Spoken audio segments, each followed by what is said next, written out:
Everything looks stable, but the data tells a very different story right now. Jerome Powell is holding interest rates at the highest level in more than 20 years. And every time rates stay this high, the economy doesn't just slow, pressure starts building, and something eventually breaks. Let's look at the numbers. The Federal Reserve has set interest rates between 5.25% and 5.50%. Now compare that. In 2020, rates were near zero.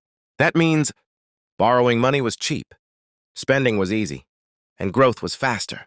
Today, the situation is very different. This is an increase of over 500 basis points in a very short period of time, and changes like this don't happen without consequences. Now look at inflation. In 2022, inflation peaked at 9.1%. That was extremely high, and it reduced purchasing power across the economy.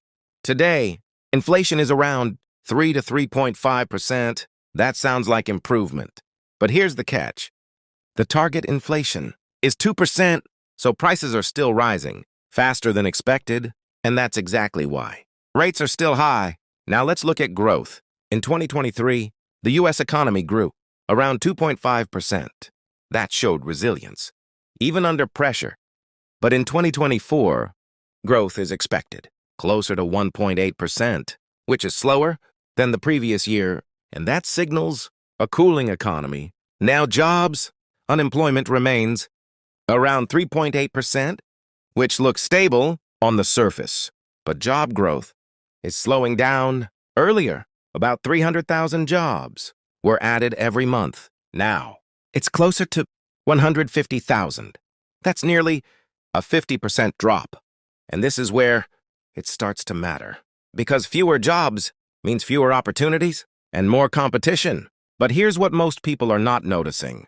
Higher interest rates make borrowing expensive. For you, mortgage rates are now above 7%, which makes buying a home much harder. Monthly payments increase and affordability drops. Business loans are also more expensive, which means companies slow down expansion. And when expansion slows, hiring becomes cautious. Now look at consumers. Credit card debt has crossed $1.1 trillion. That's a record level. And average interest rates are above 20%, which means people are borrowing at a very high cost. And that creates financial pressure across the system. At the same time, companies like Microsoft and Google are investing heavily in artificial intelligence, which is driving innovation, but also changing hiring patterns. Companies are becoming more selective, more efficient. Now look at the markets. The S&P 500 has moved higher, but much of that growth is driven by a small group of companies, which means the broader market is not equally strong. The Nasdaq remains volatile with sharp movements in both directions. And this is the key point.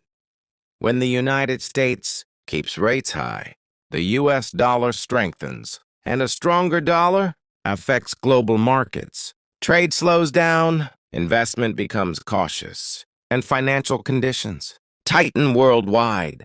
This is how a slowdown spreads from one economy to the rest of the world. Now the big question, what happens next? If inflation falls closer to 2%, we may start to see rate cuts, which could support growth again. But if inflation stays above 3%, rates could remain high for longer, and that increases the risk of a downturn.